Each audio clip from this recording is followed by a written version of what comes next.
ద్వితోపదే ద్వితోపదేశ కాండము 21 అధ్యాయము 22-23 వచనాలు. ధర్మశాస్త్రం ప్రకారంగా ఎవరన్నా భయంకరమైన నేరము చేస్తే ఒకలాంటి మరణశిక్ష, ఎన్నో మరణశిక్షలు ఉన్నాయి ధర్మశాస్త్రంలో. ఒక మరణశిక్ష ఏంటంటే ఆయనను ఉరి తీయుట. అయితే ఆ తీయబడిన వ్యక్తి శరీరము ఇంకా రాత్రి వేళ ఆ పవిత్రమైన భూమి మీద వేలాడకూడదు, దాన్ని సమాధి చేసేయాలి అనే మాట మనము ద్వితోపదేశ కాండం 21 అధ్యాయం 22-23 చదవండమ్మా. ద్వితీయోపదేశ కాండము 21 అధ్యాయము 22-23 మరణ శిక్షకు తగిన పాపము ఒకడు చేయగా అతని చంపి మ్రాను మీద వేలాడదీసిన ఎడల అతని శవము రాత్రి వేళ ఆ మ్రాను మీద నిలవకూడదు. వేలాడదీయబడిన వాడు దేవునికి శాపగ్రస్తుడు గనుక నీ దేవుడైన యెహోవా స్వాస్యముగా నీకిచ్చుచున్న దేశమును నీవు అపవిత్రపరచకుండానట్లు అగత్యముగా ఆ దినమును వానిని పాతిపెట్టవలెను. థ్యాంక్ యూ అమ్మా. అలాగే ఇంకొక వాక్య భాగం దీంతో కూడిందే కొత్త నిబంధనంలో గలితీలికి రాసిన పత్రిక 3వ అధ్యాయం 13వ వచనం. గలితీలికి రాసిన పత్రిక 3వ అధ్యాయం 13వ వచనం కూడా చదివినిపించమ్మా.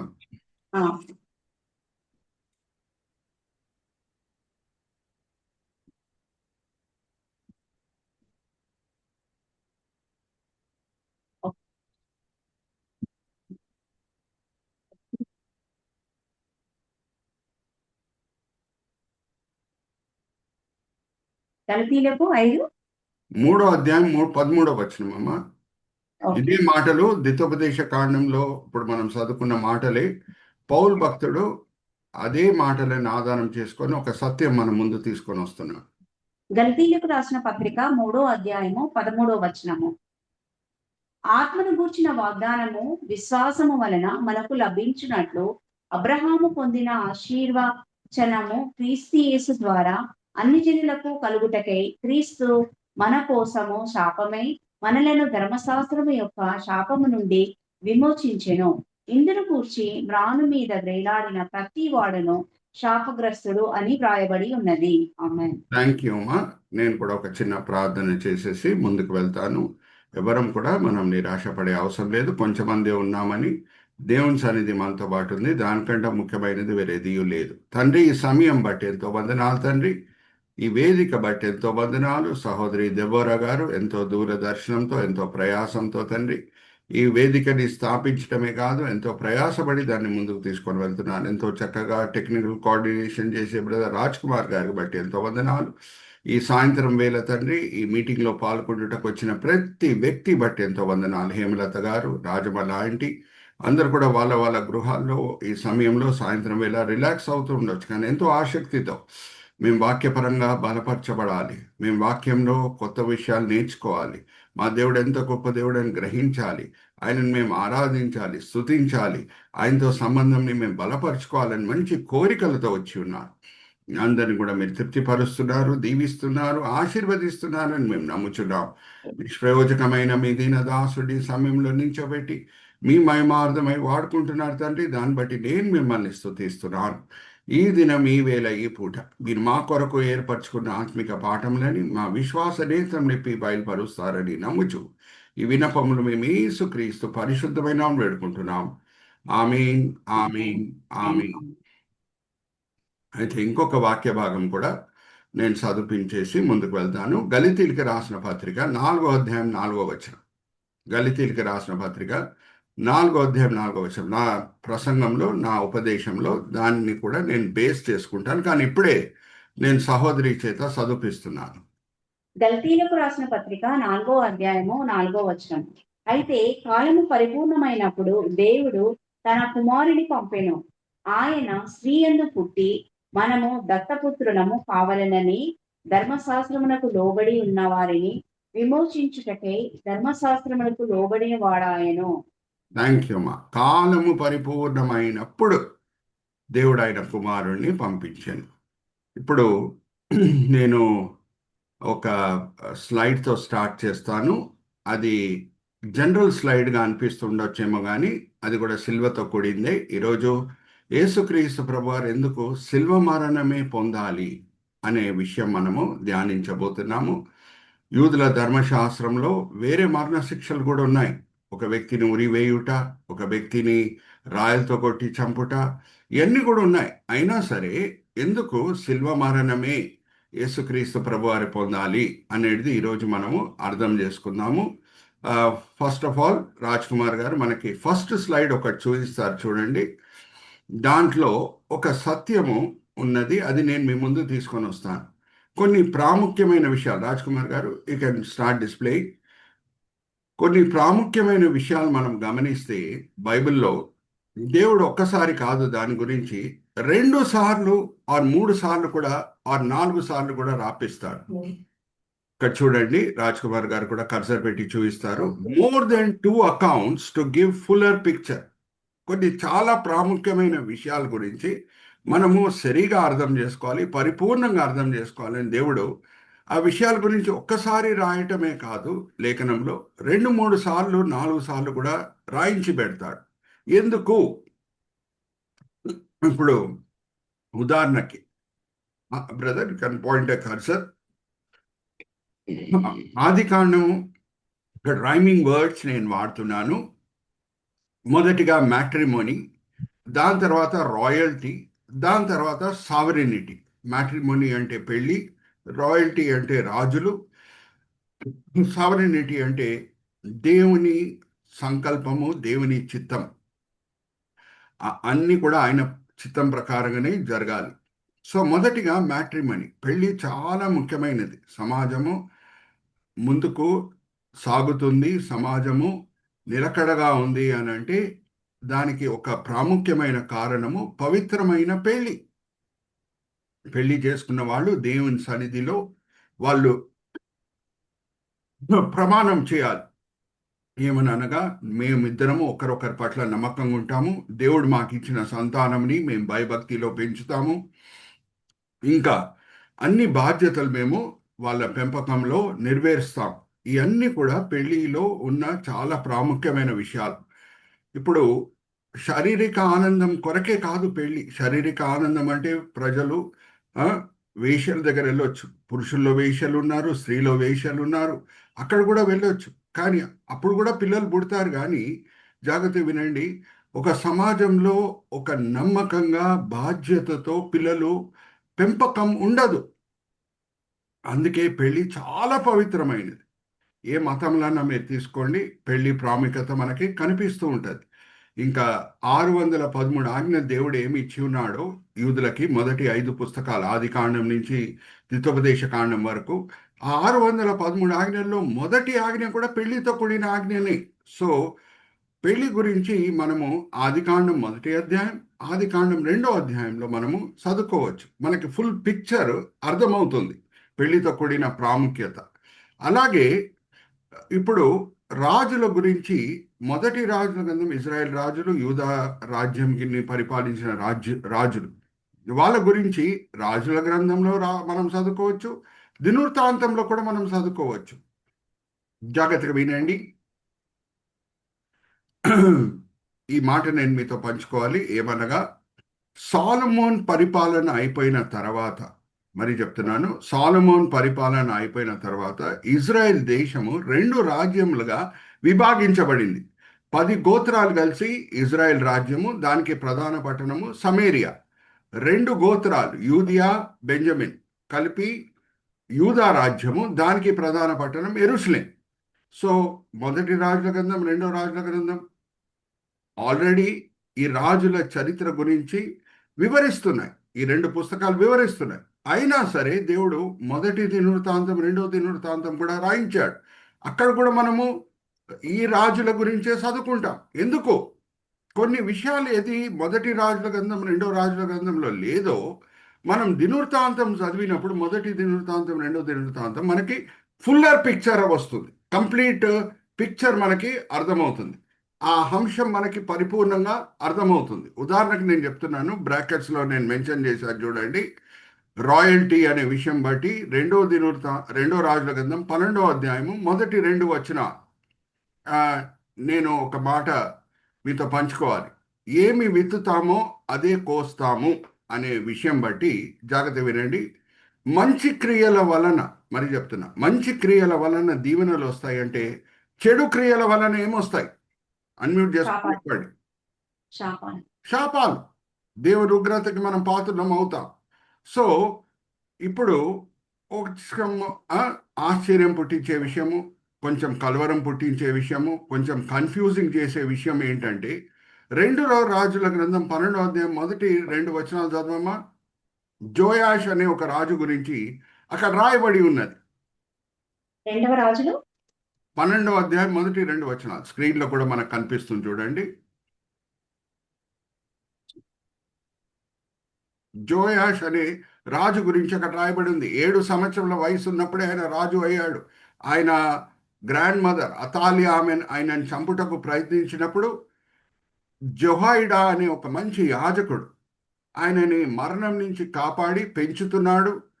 ఇంకా అతాలియా ఆమె దేవుని ఉగ్రతకి గురి అయినప్పుడు, దేవుడు ఆమెను శిక్షించినప్పుడు జోయాష్ని జొహాయిడా అనే యాజకుడే అన్ని బాధ్యతలు నెరవేర్చి రాజుగా నియమిస్తున్నాడు.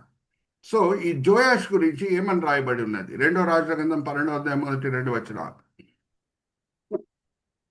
యోపు ఏలుబడిలో 7వ సంవత్సరమందు యోవాషు ఏలనారంభించి యెరూషలేములో 40 సంవత్సరములు ఏలెను. అతని తల్లి బేర్షెబా సంబంధురాలైన జిబ్యా. యాజకుడైన యెహోయాదా తనకు బుద్ధి నేర్పువాడై ఉండు దినమునన్నిటిలోనూ యోవాషు యెహోవా దృష్టికి అనుకూలముగానే ప్రవర్తించెను. అనుకూలంగా ప్రవర్తించడు. ఇంకా మీరు ఆ అధ్యాయంతో కూడిన వేరే వివరాలు చదివితే, అప్పటి వరకు ఆయన ముందున్న రాజులు ఆలయంని పట్టించుకోలేదు. ఎక్కడ చూసినా ఆలయము చెడిపోయి ఉన్నది, దుమ్మే దుమ్ము. దాన్నంతా కూడా మరి పవిత్రపరుస్తున్నాడు యోయాష్ రాజు. ఈ వివరాలన్నీ కూడా మనము 2 రాజుల గ్రంథం 12వ అధ్యాయంలో మనం చదువుకోవచ్చు. ఆ ఆలయం అంతా కూడా రిపేర్ చేస్తున్నాడు, మరి పవిత్రపరుస్తున్నాడు. కానీ 20వ వచనంకి మనం వచ్చినప్పుడు ఏం జరుగుతున్నది ఒకసారి మనం చూద్దాం. 20వ వచనం చదవమా. 2 రాజుల అతని గ్రంథం సేవకులు లేచి కుట్ర ఆ, చేసి ఉమ్. సిల్లాను చోటకి పోవు మార్గమందున మిల్లో అను నగరు నందు యోవాషును చంపిరి. ఎట్లనగా యోయాషుని చంపిరి. ఆయన రాజభవనంలో పనిచేసే వాళ్ళే ఆయనకు విరోధంగా ప్లాన్ వేసి చంపిరి. ఇప్పుడు మరి ఆ ప్రశ్నకే నేను వస్తున్నాను. ఏం విత్తుతామో అదే కోస్తాం. మంచిది చేస్తే మంచిది లభిస్తుంది, చెడు చేస్తే చెడు లభిస్తుంది.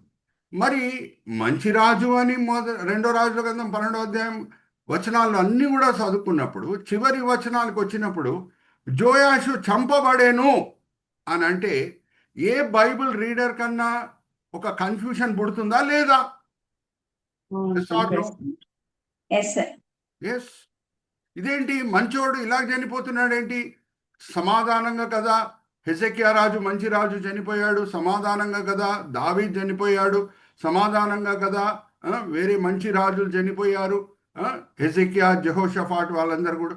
ఈయన ఎందుకు చంపబడుతున్నాడు అనే ప్రశ్న ఏర్పడుతుంది. సో మనము ఫుల్ పిక్చర్ అర్థం చేసుకోవాలి అని అంటే 2 దినవృత్తాంతంకి వెళ్ళాలి. అక్కడ కూడా రెండో దినవృత్తాంతం 24వ అధ్యాయం మొదటి 2 వచనాల్లో జోయాష్ ఎంత చక్కగా ఆయన పరిపాలనని ప్రారంభం చేశాడు, ఎంత విధేయత చూపించాడు, అవన్నీ కూడా ఉన్నాయి. మరి ఆ 2 దినవృత్తాంతం 24వ అధ్యాయం మొదటి 2 వచనాలు చదవండి అమ్మా. యోవాషు ఏలనారంభించినప్పుడు 7 సంవత్సరములు ఈడుగల వాడై యెరూషలేములో 40 ఏండ్లు ఏలెను. అతని తల్లి బేర్షెబా కాపురస్తురాలైన జిబ్యా. యాజకుడైన యెహోయాదా బ్రతికిన దినములన్నీ యోవాషు యెహోవా దృష్టికి యథార్థముగా ప్రవర్తించెను. చూడండి, అంతవరకు బాగుంది. కానీ ఏ వివరాలు మనకి 2 రాజుల గ్రంథం 12వ అధ్యాయంలో కనిపించవో మనకి 2 దినవృత్తాంతం 24వ అధ్యాయము 17వ వచనం నుంచి మనం చదివితే అక్కడ మనకు కనిపిస్తాయి. ఎందుకు ఆ భయంకరమైన మరణంకి దేవుడు యోయాషుని అప్పచెప్పాడు. ఏం విత్తుతామో అది కోస్తాం. అది ప్రాముఖ్యమైన సత్యం, మారని సత్యం. ఏం చేశాడు ఈయన పొరపాటు? ఆ వివరాలు ఏది మనకి రెండో రాజుల గ్రంథంలో కనిపించదు 12వ అధ్యాయంలో, ఇక్కడ మనకు కనిపిస్తుంది. ఇప్పుడు చదవమ్మా. ఆ మంచి యాజకుడు జెహోయాడా చనిపోయిన తర్వాత ఈయన ఎలాగ తప్పుదారిలో వెళ్తున్నాడో రెండో దినవృత్తాంతం 24వ అధ్యాయం 17వ వచనం నుంచి 22వ వచనం వరకు చదవమ్మా. ఓకే. యెహోయాదా చనిపోయిన తర్వాత యూదా అధిపతులు వచ్చి రాజునకు నమస్కరింపగా రాజు వారి మాటలకు సమ్మతించెను. జనులు తమ పితరుల దేవుడైన యెహోవా మందిరమును విడిచి దేవతా స్తంభములకును విగ్రహములకును పూజ చేసిరి. వారు చూడండి, ఇప్పటి వరకు పవిత్రపరిచిన ఆలయం అది కూడా యోయాషే చేశాడు. ఇప్పుడు దాని ఆలయంలో ఉన్న దేవుడిని మర్చిపోయి విగ్రహాలను కాల పరిగెత్తుతున్నారంట. ఇంకా చదవమ్మా. వారు చేసిన ఈ అపరాధముల నిమిత్తము యూదా వారి మీదికిని యెరూషలేము కాపురస్తుల మీదికిని కోపము వచ్చెను. తన వైపునకు వారిని మళ్లించుటకై యెహోవా వారి యొద్దకు ప్రవక్తలను పంపగా ఆ ప్రవక్తలు వారి మీద సాక్ష్యము పలికిరి గాని వారు చెవి యొగ్గక ఉండిరి. అప్పుడు దేవుని ఆత్మ యాజకుడగు యెహోయాదా కుమారుడైన జెకర్యా మీదికి రాగా అతడు జనుల అప్పటి వరకు ఎదుట ఏ ప్రవక్త వచ్చి వాళ్ళని సరిదిద్దుటకు ప్రయత్నించినా వినలేదు.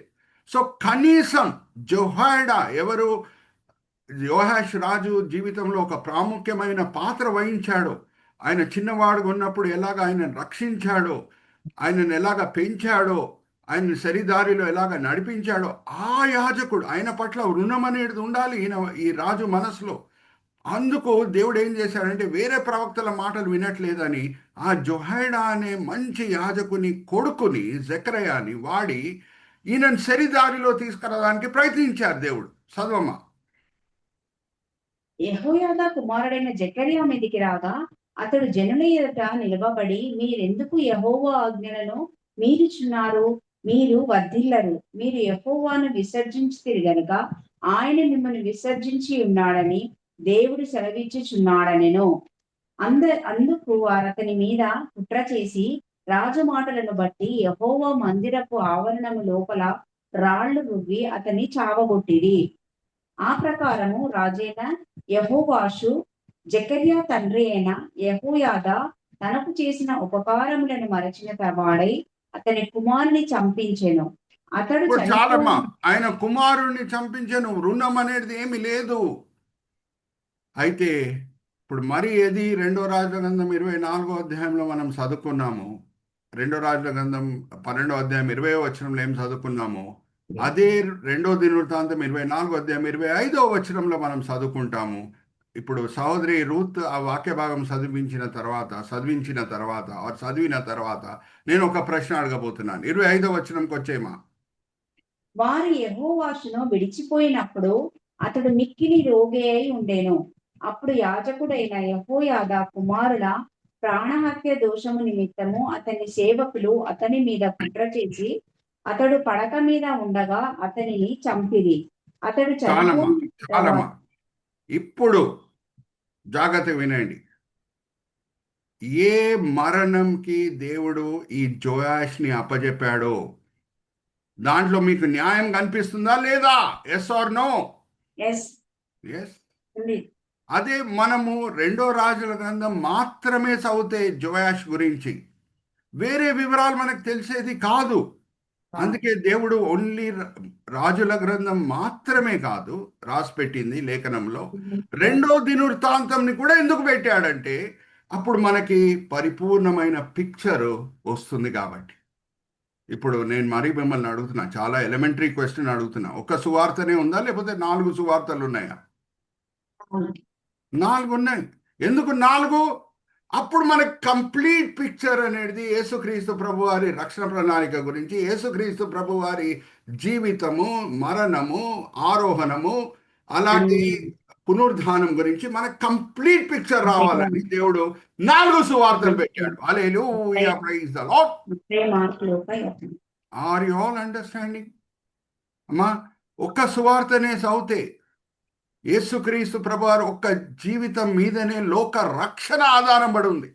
ఆ ఒక్క జీవితం మీద లోక రక్షణనే ఆధారం పడి ఉంది.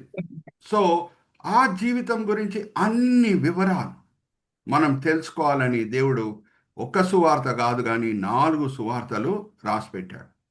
సో జాగ్రత్తగా వినండి. ఎందుకు శిల్వ మరణము అనే దానికి మనము వస్తాం. దేవుని సంకల్పం ఎలాగుందో మనము చూద్దాం. నేను మిమ్మల్ని ఒక ప్రశ్న అడుగుతాను. ప్రశ్న ఏంటంటే, మొదటి పాపం వచ్చింది అనంటే సాతానుడు ఏం వాడాడు? ఒక చెట్టుని వాడాడు, ఒక మ్రానుని వాడాడు. అక్కడ మొదటి ఆదాము నేత్రాశ, శరీరాశ, జీవటమ్మం అనే పాపంకి లోబడిపోతున్నాడు. ఏం వాడాడమ్మా అపవాది? ఒక మ్రానుని వాడాడు. అక్కడ మొదటి ఆదాము పాపంలో పడిపోతున్నాడు. ఇప్పుడు యేసుక్రీస్తు ప్రభువారికి ఇవ్వబడిన అనేక పేర్లో ఇంకొక పేరు ఏమనగా, ఒక పేరు ఏమనగా కడబడి ఆదాం. ఇప్పుడు కడబడి ఆదాము ఇంకొక మ్రాను దగ్గర, హల్లెలూయా ప్రైజ్ ది లార్డ్, భయంకరమైన పరిస్థితిలో విధేయత చూయించి రక్షణకి కారకుడు అవుతున్నాడు. Hallelujah praise the lord. Are you all with me? అరే, ఒక పాపము ఒక మ్రాను వలన వచ్చింది అని అంటే మరి రక్షణ కూడా అక్కడ కడబడి ఆదాం చూయించే విధేయత బట్టి వచ్చేటట్లు దేవుడు అన్నీ ఆయన సంకల్పంలో, ఆయన ప్రణాళికలో పెట్టుకొని కార్యక్రమాలు, కార్యములు అన్నీ కూడా అలాగే జరిగేటట్లు చేశాడు. Hallelujah praise the lord.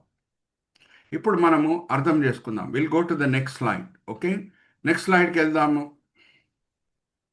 Why the cross? ఇప్పుడు చూడండి, నేను రైమింగ్ వర్డ్స్ వాడుతున్నాను. బ్రదర్ రాజ్ కుమార్ గారు నేను వాడే సబెడింగ్స్ మీద ఆయన కర్సర్ పెట్టి చూపిస్తారు. Rhyming words. టోటల్ అంటే కంప్లీట్. దాని తర్వాత దాని కింద మనం చూస్తే ఫిజికల్, ఇమోషనల్, స్పిరిచువల్. దాని తర్వాత దాని కింద మనం చూస్తే రిమూవల్. అన్నీ కూడా రైమింగ్ వర్డ్స్. ఓకే, ఇప్పుడు మనము టోటల్ అనే దానికి వెళ్ళే ముందు ఒక విషయం అర్థం చేసుకుందాం. త్రిత్వము ఏంటి అనగానే ఏ క్రైస్తవుడన్నా, ఏ క్రైస్తవురాలన్నా ఏమంటారంటే దేవుడు, కుమారుడు, పరిశుద్ధాత్మ. దేవుడు, తండ్రి, కుమారుడు, పరిశుద్ధాత్మ. చాలా కరెక్ట్ ఆన్సర్. కానీ మానవుని పర్సనాలిటీలో ఒక మానవుడు కూడా ఒక త్రిత్వమై ఉన్నాడు అనే మాట మనం అర్థం చేసుకోవాలి.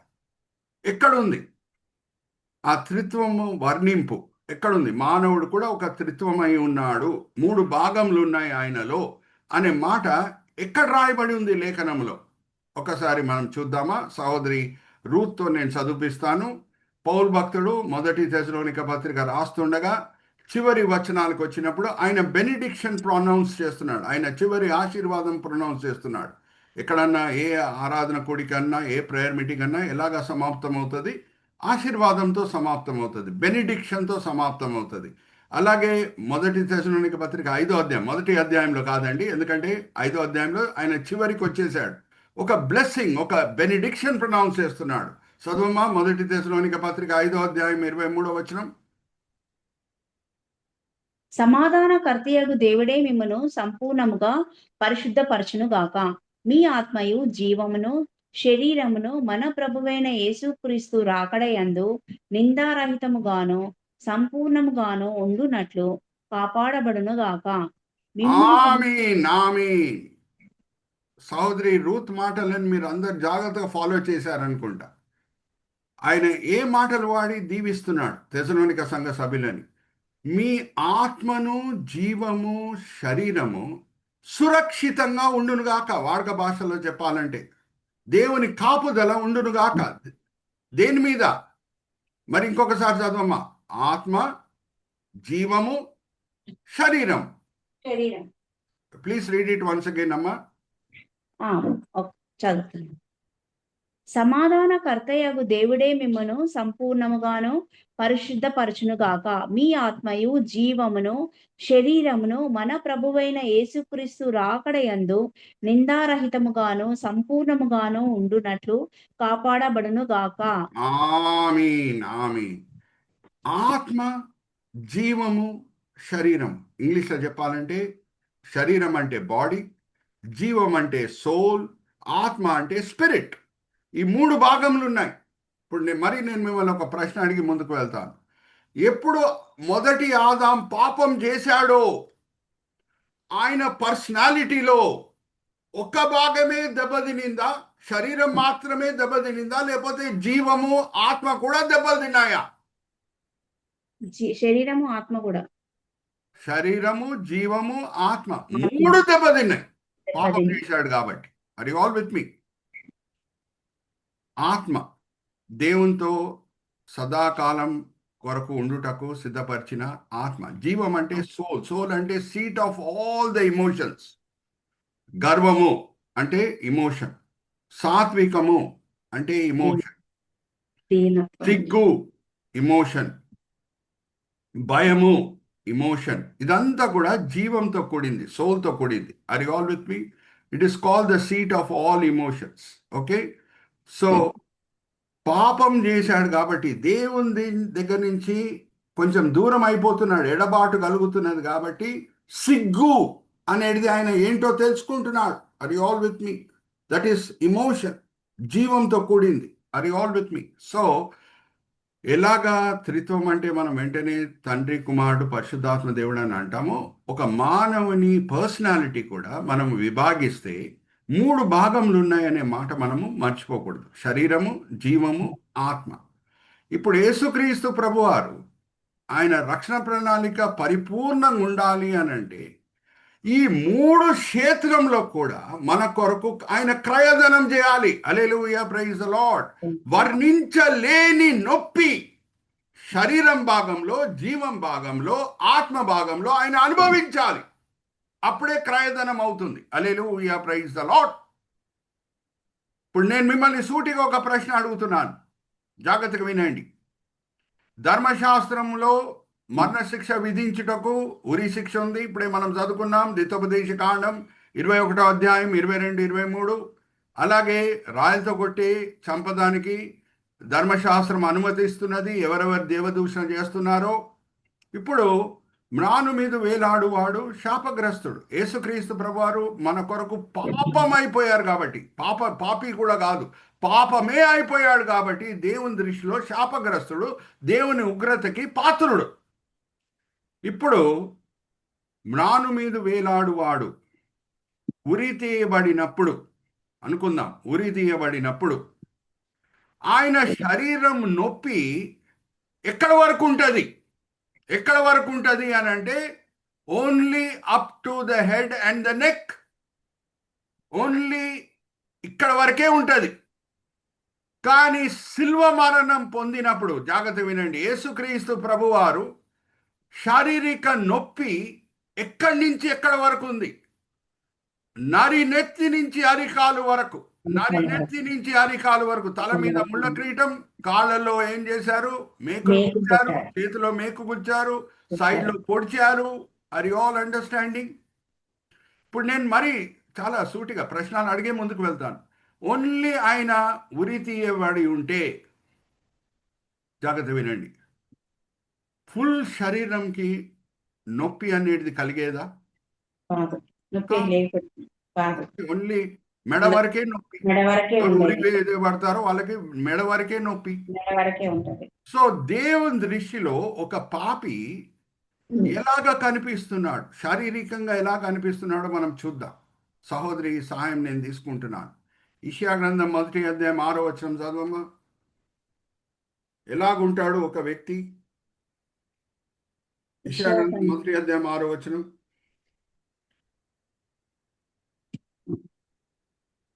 అరకాలు మొదలుకొని తల వరకు స్వస్థత కొంచెమైనను లేదు. ఎక్కడ చూచినను గాయములు, దెబ్బలు, పచ్చి పుండ్లు. అవి పిండబడలేదు, కట్టబడలేదు, తైలములతో మెత్తన చేయబడలేదు. నరి నెత్తి నుంచి అరికాలు వరకు ఒక పాపి దేవుని దృష్టిలో ఎలా కనిపిస్తాడంటే రోగిగా కనిపిస్తాడు. నరి నెత్తి నుంచి అరికాళ్ళు వరకు పుండ్లే పుండ్లు, అలా కనిపిస్తాడు. సో యేసుక్రీస్తు ప్రభువారు ఓన్లీ ఉరి తీయవేయబడితే మరి నొప్పి ఎక్కడ ఉంటది? ఓన్లీ మెడ వరకే.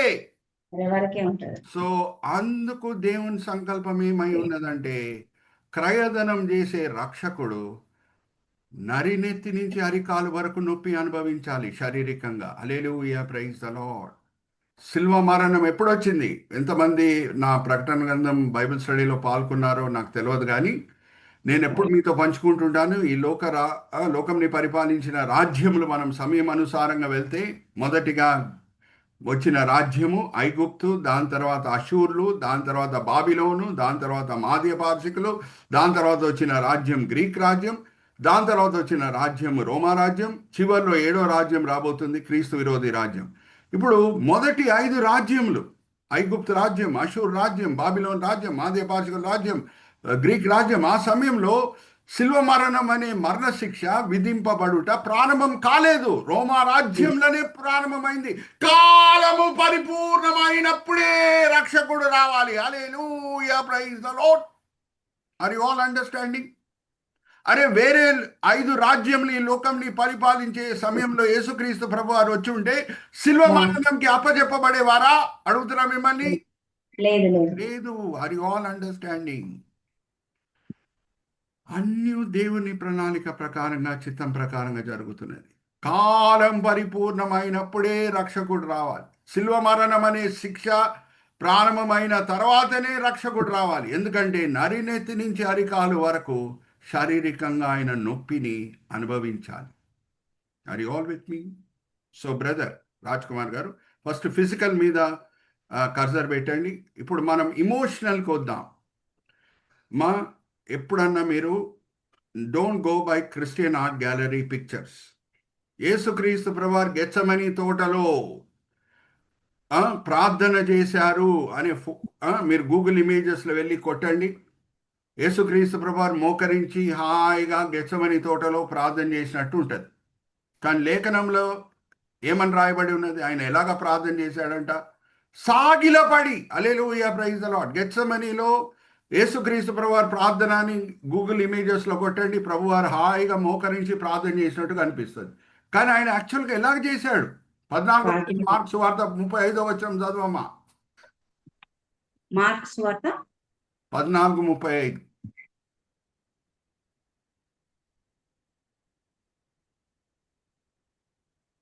ఆయన కొంచెం దూరం సాగిపోయి నేల మీద పడి సాధ్యమైతే ఆ గడియ తన యొద్ద నుండి తొలగిపోవాలనని ప్రార్థించుచు, నాయనా తండ్రి. చాలమ్మా. సాగిన పడి. Are you all understanding? మోకరించి ప్రార్థన చేశాను అని ఉందా? మీరు face down, he fell prostrate. So do not go by just pictures of art gallery, Christian art gallery. ఏంటి లేఖనం సెలవిస్తుందో దాని ప్రకారం మనం అర్థం చేసుకోవాలి. సో శిలువ మరణం అంటే ఎటువంటి శిక్ష?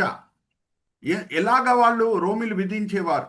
ఎందుకు విధించేవారు? కారణం ఏంటంటే వాళ్ళకి విరోధంగా తిరుగుబాటు చేసిన వాళ్ళని రోమిలు ఏం చేసేవాళ్ళంటే శిల్వ మరణంకి అప్పచెప్పేవారు. అలాగే సమాజంలో భయంకరమైన నేరములు చేసిన వాళ్ళని ఈ శిల్వ మరణంకి అప్పచెప్పేవారు.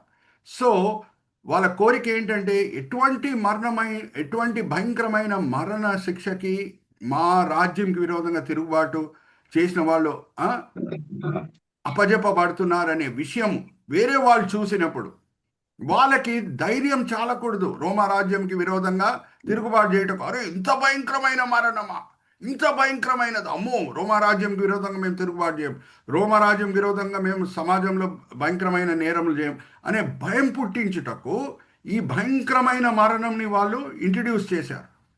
చేతులు కాళ్ళు మేకులతో కొట్టబడుట, ఒక వ్యక్తి కొరడా దెబ్బలు తిని ఆయన సిల్వనే మోసుకొని వెళ్ళుట. జాగ్రత్త వినండి. చాలామంది ఏమనుకుంటారంటే క్రైస్తవులు యేసుక్రీస్తు ప్రభువారు సిల్వ మోసుకొని వెళ్ళాడు అని అంటే కొరడా దెబ్బలు తినే ముందు కొరడా దెబ్బలు తిన్నాడు అని అంటే అది ధర్మశాస్త్రం ప్రకారంగా 39 కొరడా దెబ్బలు అని అనుకుంటారు. కాదండి, 39 కాదు. రోమా రాజ్యము చట్టం ప్రకారంగా ఏంటంటే ఒక శతాధిపతి నించోవాలి. శిల్వ మరణంకి అప్పజెప్పబడిన వ్యక్తి పక్కన నించోవాలి. ఆయన కొరడా దెబ్బలు తిన్నప్పుడు ఆయనకి ఇంకా కొంచెం శక్తి ఉందా శిల్వ మోయుటకు అని ఆ శతాధిపతి చూస్తాడు. దాని తర్వాత ఆపుతాడు కొరడా దెబ్బలు కొట్టబడుట.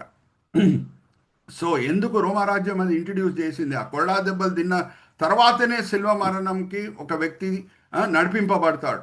అంటే ఎందుకు ఆ కొరడా దెబ్బలు అంటే దున్నబడిన వీపు, జాగ్రత్త వినండి, దున్నబడిన వీపు మీద మరి చెక్క మోసుకొని వెళ్ళాలంటే నొప్పి ఇంకా పెరుగుతుంది. Are you all understanding? So అది రోమిలు తీసుకొని వచ్చిన చట్టం. ఇంకొక చట్టం ఏంటో అనేది మీ ముందు నేను తీసుకొని వచ్చే ముందు జాగ్రత్త వినేయండి. హీబ్రీయులకు రాసిన పత్రిక 12వ అధ్యాయం 1-3 వచనాలు చదవండి అమ్మా. ఇప్పుడు మీకు అర్థమవుతుంది. ఒక ఒక ట్రూత్ మీ ముందు తీసుకొని వస్తున్నాను. హెబ్రీయులకు రాసిన పత్రిక 12వ అధ్యాయం 1-3 వచనాలు.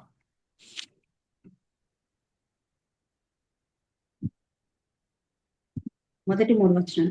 ఇంత గొప్ప సాక్షి సమూహము మేఘము వలె మనలను ఆవరించి ఉన్నందున మనము కూడా ప్రతి భారమును సులువుగా చిక్కులబెట్టు పాపమును విడిచి పెట్టి విశ్వాసమునకు కర్తయు దానిని కొనసాగించు వాడునైన యేసు వైపు చూచుచు మన ఎదుట ఉంచబడిన పందెములో ఓపికతో పరిగెత్తుదము. ఆయన తన ఎదుట ఉంచబడిన ఆనందము కొరకై అవమానమును నిర్లక్ష్యపెట్టి సిలువను సహించి దేవుని సింహాసమును యొక్క కుడి పార్శ్వమున ఆసీనుడై ఉన్నాడు. మీరు అవమానము, జాగ్రత్త వినండి. Now we are coming to the second part, emotional. రెండో భాగం, మనిషి పర్సనాలిటీలో రెండో భాగం ఏంటంటే జీవము. అవమానంకి గురి అయి, ఏంటి అవమానము అని అంటే జాగ్రత్త వినండి. రోమా చట్టం ఏం చెప్తుందంటే ఎవరెవరు శిల్వ మరణంకి అప్పజెప్పబడతారో వాళ్ళందరూ కూడా ఎలాగా సిల్వ వేయబడాలి అని అంటే దిగంబరులుగా సిల్వ వేయబడాలి. మనం క్రిస్టియన్ ఆర్ట్ గ్యాలరీలో చూస్తే యేసుక్రీస్తు ప్రభువు సిల్వ వేయబడినప్పుడు ఆయన నడుము చుట్టూ ఒక బట్ట కనిపిస్తుంది, కానీ చరిత్ర ఏం చెప్తుంది? ఆయన దిగంబరిగా సిల్వ వేయబడాడు. Are you all understanding?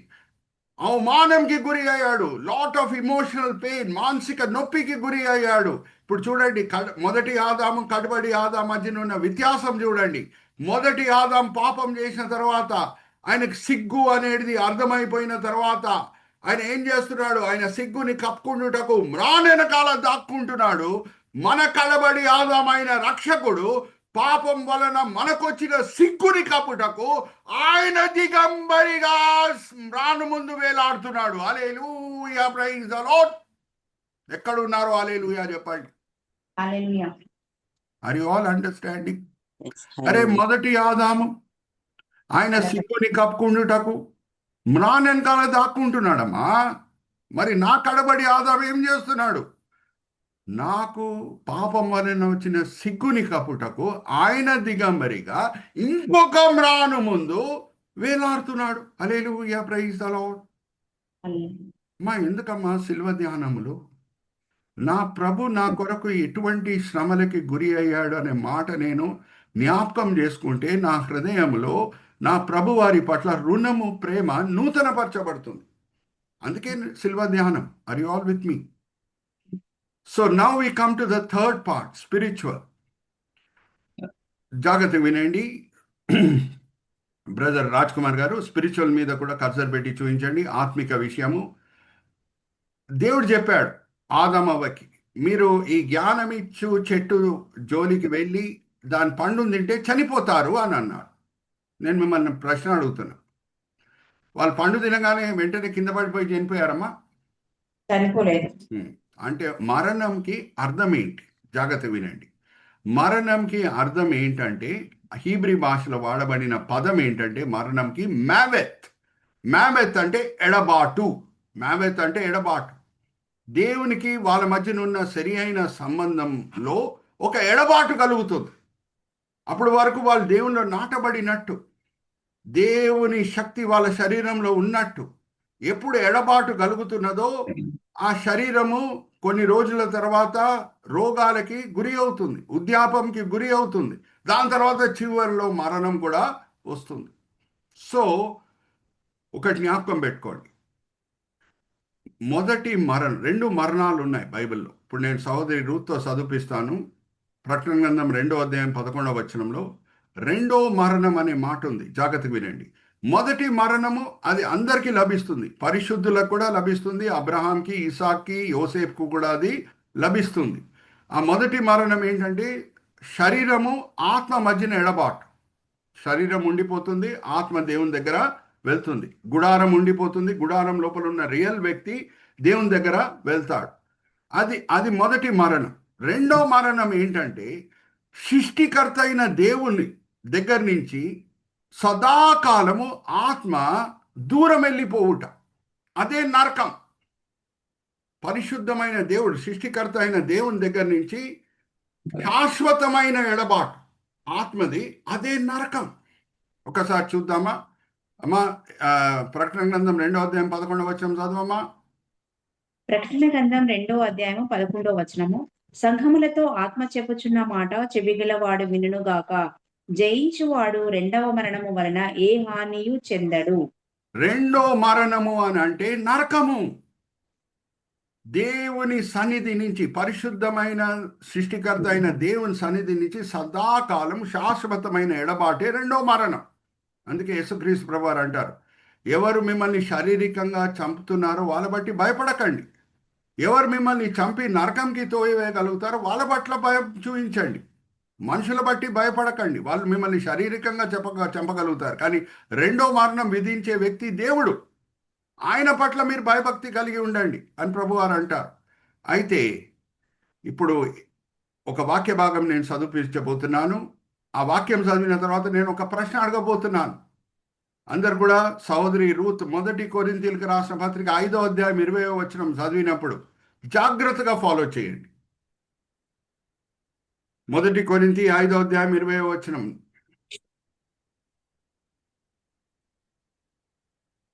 మొదటి కొరింథీయులకు రాసిన పత్రిక 5వ అధ్యాయం. రెండో కొరింథీమా, సారీ, 2 కొరింథీ 5వ అధ్యాయము 20-21 చదవమ్మా. జాగ్రత్తగా ఫాలో చేయండి సహోదరి చదివే వాక్య భాగంని.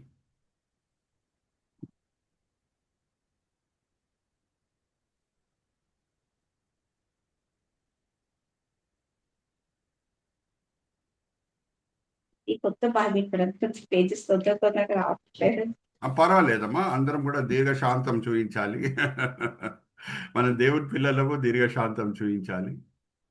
అందరు ఎక్కడ ఉన్నారు? హల్లెలూయా చెప్పండి. సహోదరి రూత్ ఎంతో చక్కగా తోడ్పడుతున్నారు వాక్యం. 21-22 బ్రదర్. 2 కొరింథీ 5వ అధ్యాయం 20వ వచనం నుంచి చదవండి అమ్మా. కావున దేవుడు మా ద్వారా వేడుకొనినట్లు మేము క్రీస్తుకు రాయబారులమై దేవునితో సమాధానపడుడని క్రీస్తు పక్షముగా మిమ్మును బతిమాలు కొనుచున్నాము. ఎందుకనగా మనం ఆయన యందు దేవుని నీతి అడుగునట్లు పాపమెరుగని ఆయనను మన కోసము పాపముగా చేసెను. మా జాగ్రత్త వినండి. ఇప్పుడే సహోదరి రూత్ చదివినిపించారు. నేను మిమ్మల్ని ఒక ప్రశ్న అడుగుతున్నాను. మన కొరకు యేసు పాపి అయ్యాడా, పాపమే అయిపోయాడా? పాపి అయ్యాడా, జస్ట్ పాపి అయ్యాడా, లేకపోతే పాపమే అయిపోయాడా? పాపి అయ్యాడు. ఇప్పుడే చదువుకున్నాం కదమ్మా. ఏమయ్యాడు మన కొరకు? పాపమే అయిపోయాడు. పాపమైపోయాడు. హల్లెలూయా, ప్రైజ్ ది లార్డ్. ఎప్పుడు పాపము అయిపోయాడో దేవుని సన్నిధి ఆయనతో పాటు ఉంటుందా? అడుగుతున్నా మిమ్మల్ని. పవిత్రమైన దేవుని సన్నిధి పాపం దగ్గర ఉంటుందా? ఉండదు. హబక్కూకు గ్రంథం 1వ అధ్యాయం 13వ వచనం చదవండి అమ్మా. హబక్కూకు గ్రంథం 1వ అధ్యాయం 13వ వచనం.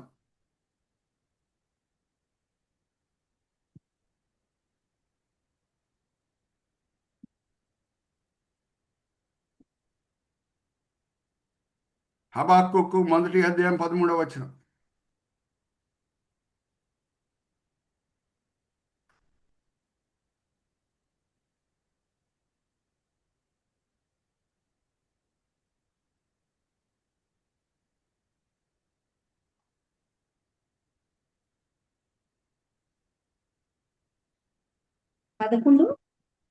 హబక్కూకు గ్రంథము 1వ అధ్యాయం అమ్మ 11వ వచనం. నీ కనుదృష్టి దుష్టత్వము చూడలేనంత నిష్కలంకమైనది కదా. బాధించు వారు చేయు బాధను నీవు దృష్టింపజాలవు కదా.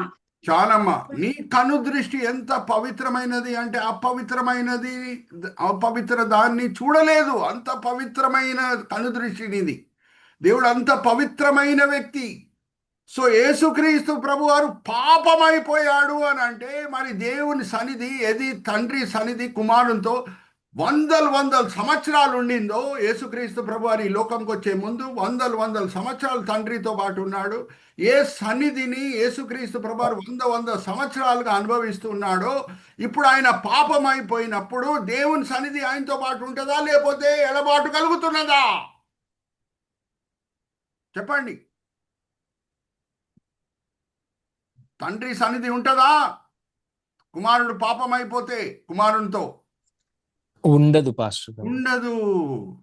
అందుకే నా దేవా నా చెయ్యి ఎందుకు విడిచితివి అనే 4వ మాట ప్రభువారు పలుకుతున్నారు. అంటే యేసుక్రీస్తు ప్రభువారు చిన్న నరకంని అనుభవించారు మనల్ని శాశ్వతమైన నరకం నుంచి కాపాడుటకు. హల్లెలూయా, ప్రైజ్ ది లార్డ్.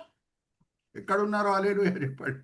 హల్లెలూయా, హల్లెలూయా. 3 భాగంలో జాగ్రత్త వినండి. ఎందుకు శిలువ మరణం? ఈరోజు టైటిల్ ఏంటి? Why cross.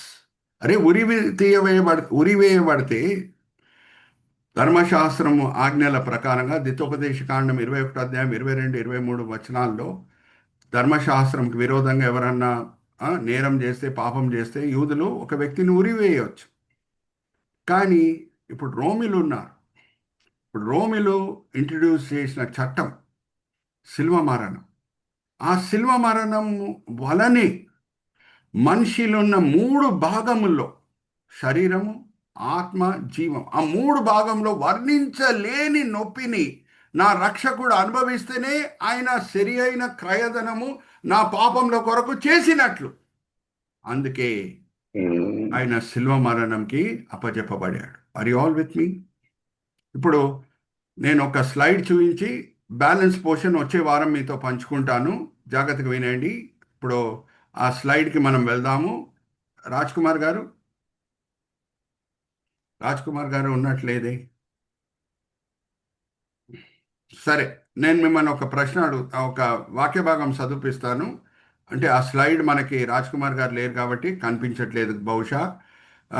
మా లేవికాండము 24వ అధ్యాయం 16వ వచనం చదవండి అమ్మా. దేవదూషణకి రాజ్ కుమార్ గారు వచ్చేసారు. బ్రదర్, ఆ సెకండ్ స్లైడ్, నెక్స్ట్ స్లైడ్కి మనం వెళ్దాము. దేవదూషణ చేస్తే ధర్మశాస్త్రం ప్రకారంగా ఏ శిక్ష విధించాలి? 24వ అధ్యాయము లేవికాండము 16వ వచనం. Next slide. ఇక్కడ చూడండి. యెహోవా నామమును దూషించువాడు మరణ శిక్ష నొందవలెను. సర్వ సమాజము రాళ్లతో అట్టి వానిని చావగొట్టవలెను.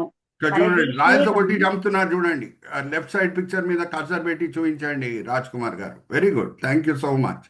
సో ఇప్పుడు ఇదే దేవదూషణ చేశాడు అని నిర్దోషి అయిన నాబోత్ మీద ఆహాబు రాజు రాణి జెజబేలు తప్పు నేరం మోపినప్పుడు పాపం అమాయకుడైన నాబోత్ కూడా రాయలతో కొట్టి చంపబడుతున్నాడు. మిడిల్ పిక్చర్ మీద కర్సర్ పెట్టి చూపించండి రాజ్ కుమార్ గారు. ఆ వాక్య భాగం కూడా మనం చదువుదాము. ఆహాబ్ రాజులు ఉన్న పేరాశ, ఆయనకి ఎన్నో తోటలు ఉన్నాయి, ఎన్నో ద్రాక్ష తోటలు ఉన్నాయి. కానీ పేదరికంలో ఉన్న నాబోతు ద్రాక్ష తోటను ఆయన ఆశిస్తున్నాడు. నేను ఇయ్యను అని అంటున్నాడు నాబోతు. ఇది నా తరతరాలుగా వస్తుంది, ఇది నా మనసుకి చాలా దగ్గరున్న ద్రాక్ష తోట, నేను నీకు ఇయ్యను అని అన్నప్పుడు ఆహాబ్ రాజు రాణి జెజబెల్ వేసిన భయంకరమైన ప్లాన్ ఏంటంటే, నాబోతుకు విరోధంగా నేరములు మోపండి, ఆయన దేవదూషణ చేశాడని కొంచెంమంది అబద్ధం మాట్లాడే సాక్షులను తీసుకొని వచ్చి రుజువుపరచండి ఆయన దేవదూషణ చేశాడని, అప్పుడు రాజుతో కొట్టి చంపండి అని ఆమె ప్లాన్ ఇస్తుంది. ఒకసారి చూడండి అమ్మా, 1 రాజుల గ్రంథం 21వ అధ్యాయం 12వ వచనం చదవండి అమ్మా. 1 రాజుల గ్రంథం ఎట్లనగా వారు ఉపవాస దినము చాటించి నాబోతును జనుల ఎదుట నిలవబెట్టిరి. అప్పుడు పనికి మారిన 2 మనుషులు సమాజంలో ప్రవేశించి అతని ఎదుట కూర్చుండి, నాబోతు దేవునిని రాజును దూషించెనని జనుల సమక్షమున నాబోతు మీద సాక్ష్యము పలకగా, వారు పట్టణము బయటికి అతనిని తీసుకొని పోయి రాళ్లతో చావగొట్టిరి. చూడండి, middle picture brother Raj Kumar గారు. రాళ్ళతో కొట్టి చంపుతున్నారు. ఆయన మీద మోపిన నేరం ఏంటి? ఆయన దేవదూషణ చేసెను. ఇప్పుడు సనద్రీన్ సభలో మూడో పిక్చర్ రైట్ సైడ్ మనం చూస్తున్నాం. ప్రధాన యాజకుడు యేసుక్రీస్తు ప్రభువారు పక్కన నించొని సూటిగా ఒక ప్రశ్న అడుగుతున్నాడు ప్రభువారిని. నువ్వు ఎవరివి, నువ్వు మెస్సయ్యానా అని అడిగినప్పుడు ప్రభువారు ఇచ్చిన జవాబు ఏమనంటే, అవును నేను మెస్సయ్యని, దేవుని కుమారుణ్ణి, నేను ఆకాశం మీద సింహాసనం ఆసీనుడై రావటం మీరందరూ కూడా చూస్తారని నిజం పలికారు. అప్పుడు ప్రధాన యాజకుడు ఇంకా యూదుల సనద్రీన్ సభ అంటే మన భారతదేశం సుప్రీంకోర్టుకి ఈక్వల్ అన్నమాట. వాళ్ళు ప్రభువారి మీద మోపిన నేరం ఏంటంటే ఈయన దేవదూషణ చేశాడు. మా చదవమా 26వ అధ్యాయం 62వ వచనం నుంచి 66 మత్తయి సువార్త. 62-66. ప్రధాన యాజకుడు లేచి, నీవు ఉత్తరమేమియు చెప్పవా, వీరు నీ మీద పలుకుచున్న సాక్ష్యమేమనగా అడుగగా యేసు ఊరకుండెను. అందుకు ప్రధాన యాజకుడు ఆయనను చూచి, నీవు దేవుని కుమారుడవైన క్రీస్తు అయితే ఆ మాట మాతో చెప్పుమని జీవము గల దేవుని తోడని నీకు ఆనబెట్టుచున్నానెను. అందుకు యేసు, నీవన్నట్టే ఇది మొదలుకొని మనుష్య కుమారుడు సర్వశక్తుని కుడిపార్శ్వమున కూర్చుండుటయు ఆకాశ మేఘారుడైన పచ్చుటయు మీరు చూతురని చెప్పగా, ప్రధాన యాజకుడు తన వస్త్రము చింపుకొని, వీరు దేవదూషణ చేసెను, మనకిక సాక్షులతో పని ఏమి? ఇదిగో ఈ దూషణ మీరిప్పుడు విన్నారు, మీకేమి తోచుచున్నదని అడిగెను. అందుకు వారు, వీడు మరణమునకు పాత్రుడనిరి. అప్పుడు వారు ఆయన ముఖము మీద ఉమ్మి వేసి, ప్రభువారి మీద మోపిన నేరం ఏంటి? దేవదూషణ చేశాడు. మరి రాయలతో కొట్టి చంపట్లేదేంటి? రాయలతో కొట్టి చంపాలి కదమ్మా. అందుకే 4 సువార్తలు ఉన్నాయి. మనకి ఫుల్ పిక్చర్ అర్థం చేసుకుంటుటకే 4 సువార్తలు దేవుడు రాపించాడు. హల్లెలూయా, ప్రైజ్ ది లార్డ్. ఆ ఫస్ట్ స్లైడ్తో నేను స్టార్ట్ చేశాను. దేవదూషణ చేశాడని సనద్రీన్ సభ నిర్ణయం తీసుకున్నప్పుడు మరి యేసుక్రీస్తు ప్రభువుని రాళ్ళతో కొట్టి చంపాలి, అవునా కాదా? మరి రాళ్ళతో కొట్టి చంపితే మరి శిల్వ మరణం వీలు కాదు. శిల్వ మరణము వలనే ఆ 3 కార్యములు జరుగుతున్నాయి. టోటల్ సఫరింగ్ వీలవుతుంది. సో ఏం జరిగింది? చరిత్రలో ఏముంది? బైబిల్లో ఆన్సర్ ఉందా దీనికి?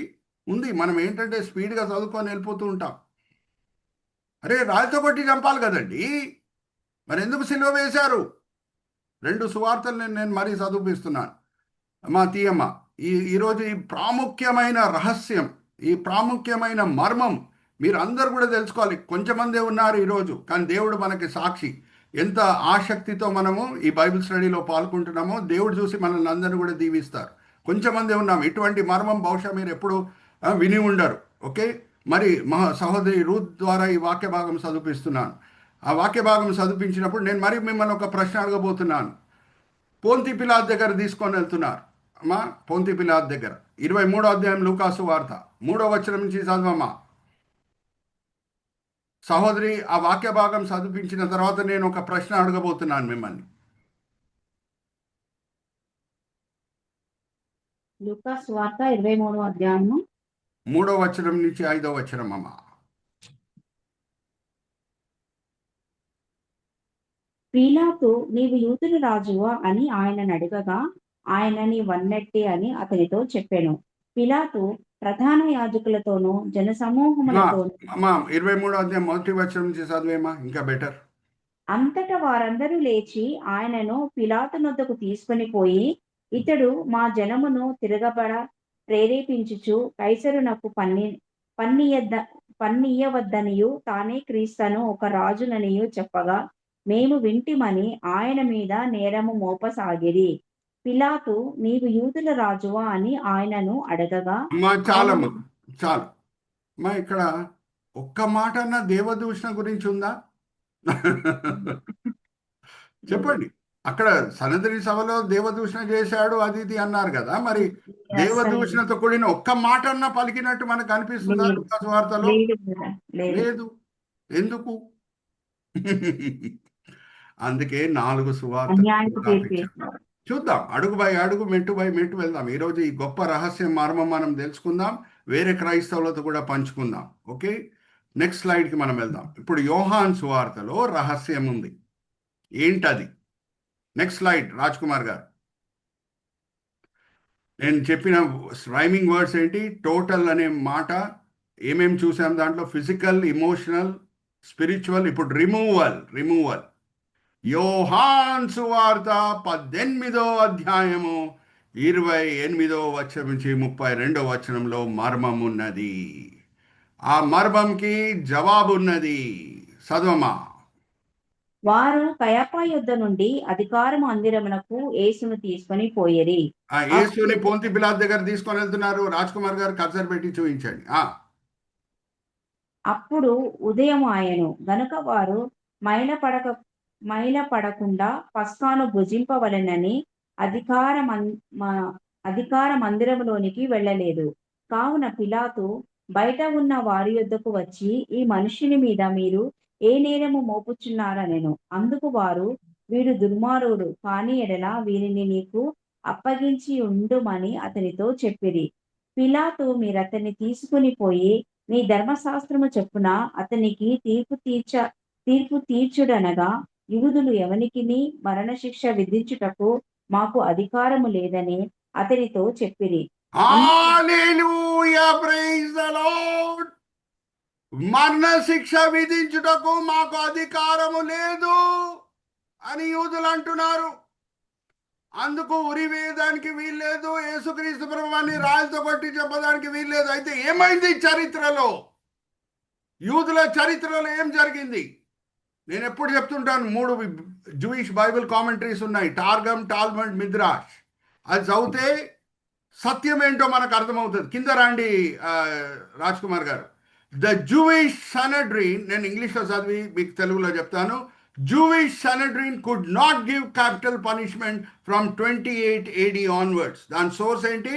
Talmud Sanhedrin 41a, Maimonides, Laws of Sanhedrin chapter 14 verse 13. రోమా చట్టము, రోమా ప్రభుత్వము సనెడ్రిన్ సభ నుంచి మరణ శిక్ష విధించే అధికారం తీసేసింది. హల్లెలూయా, ప్రైజ్ ది లార్డ్. అంతా కూడా దేవుని చిత్తము, దేవుని ప్రణాళిక ప్రకారంగా జరుగుతుంది. ఎందుకంటే యేసు శిల్వ మరణమే పొందాలి. హల్లెలూయా, ప్రైజ్ ది లార్డ్. ఒక మ్రాను చేత పాపం వస్తే ఇంకొక మ్రాను చేత రక్షణ రావాలి. Hallelujah, praise the lord.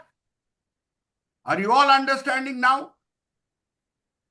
ఎందుకు యూదులు యేసుక్రీస్తు ప్రభువాన్ని ఉరివేయలేదు? ఎందుకు రాళ్ళతో కొట్టి చంపలేదు? మరణ శిక్ష విధించుటకు వాళ్ళకి అధికారం లేదు. రోమా ప్రభుత్వం తీసేసింది వాళ్ళ దగ్గర నుంచి అధికారం. ఎప్పుడు? 28 AD. యేసుక్రీస్తు ప్రభువు సిలువ వేయబడింది ఎప్పుడు? 29 AD. 1 సంవత్సరం ముందే. చూడండి, అన్నీ కూడా దేవుని సంకల్పం, దేవుని ప్రణాళిక ప్రకారంగా జరుగుతుంది. అన్నీ కూడా దేవుని చేతిలోనే ఉంది. మొదటి పాపము, మొదటి ఆదాం వలన ఒక మ్రాను దగ్గర వస్తే మరి రక్షణ ఇంకొక కడబడి ఆదాము ఇంకొక మ్రాను దగ్గర తీసుకొని రావాలి. అది దేవుని సంకల్పం. అందుకే దేవుడు అన్నీ ఆయన స్వాధీనంలో పెట్టుకొని ఏం చేశాడంటే, యూదులు మరణశిక్ష విధించే అధికారము వాళ్ళ చేతి నుంచి వెళ్ళిపోయేటట్లు చేశాడు. Hallelujah, praise the lord. ఇప్పుడు వాళ్ళు ఏమని నేరం మోపుతున్నారు? ఆయన దేవదూషణ చేశాడని చెప్పట్లేదు. దేవదూషణ చేస్తే అది మీ సమస్య అని చెప్తాడు పొంతి పిలాతు.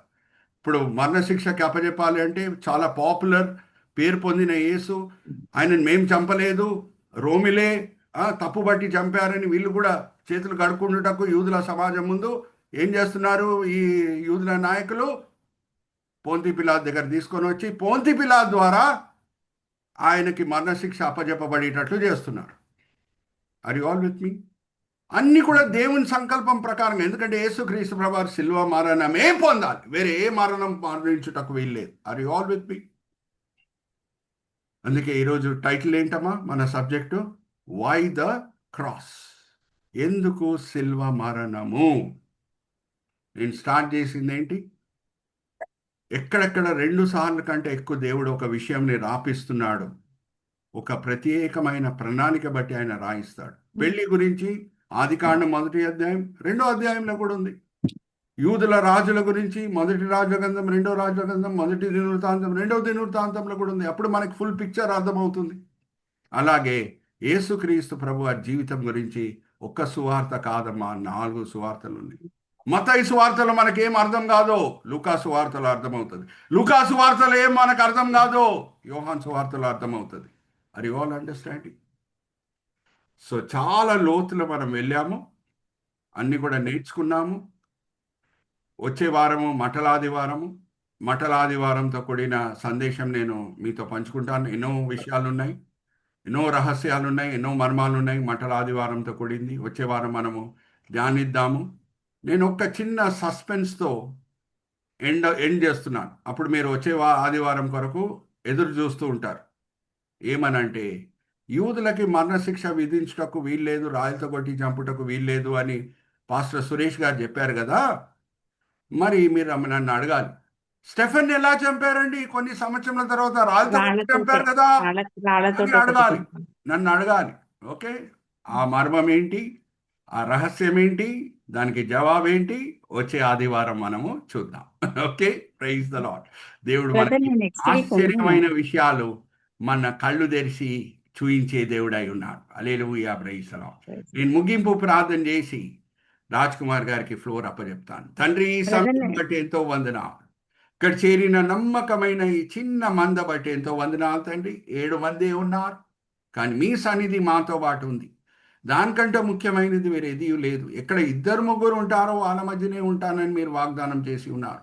7 మంది ఉన్నాం తండ్రి, మీ సన్నిధి మాతో పాటు ఉంచి ఉన్నారు. దానికంటే ప్రాముఖ్యమైనది వేరేది లేదు. ఎన్నో విషయాలు ఈరోజు మేము నేర్చుకునేటట్లు, ఆశ్చర్యమైన విషయాలు మేము గ్రహించేటట్లు మా కన్నులను విప్పారు. దాన్ని బట్టి ఎంతో వందనాలు. ఎంతో చక్కని టెక్నికల్ కోఆర్డినేషన్ చేసిన రాజ్ కుమార్ గారిని దీవించండి, ఆశీర్వదించండి. ఎంతో చక్కగా వాక్యం చదివి తోడ్పడిన సహోదరి రూత్ గారిని దీవించండి, ఆశీర్వదించండి. ఈ వేదికని స్థాపించిన సహోదరి దెబోరా గారు ఎంతో దూరదర్శనంతో స్టార్ట్ చేశారు. దాన్ని బట్టి ఎంతో వందనాలు.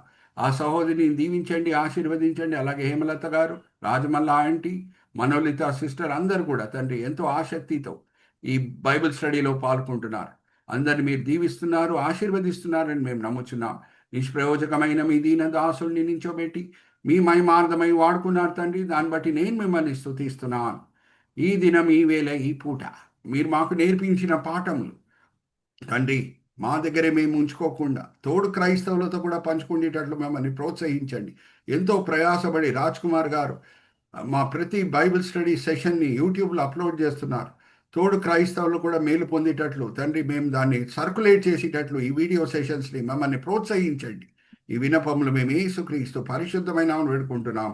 ఆమేన్, ఆమేన్, ఆమేన్. ప్రైజ్ ద లార్డ్ అండి.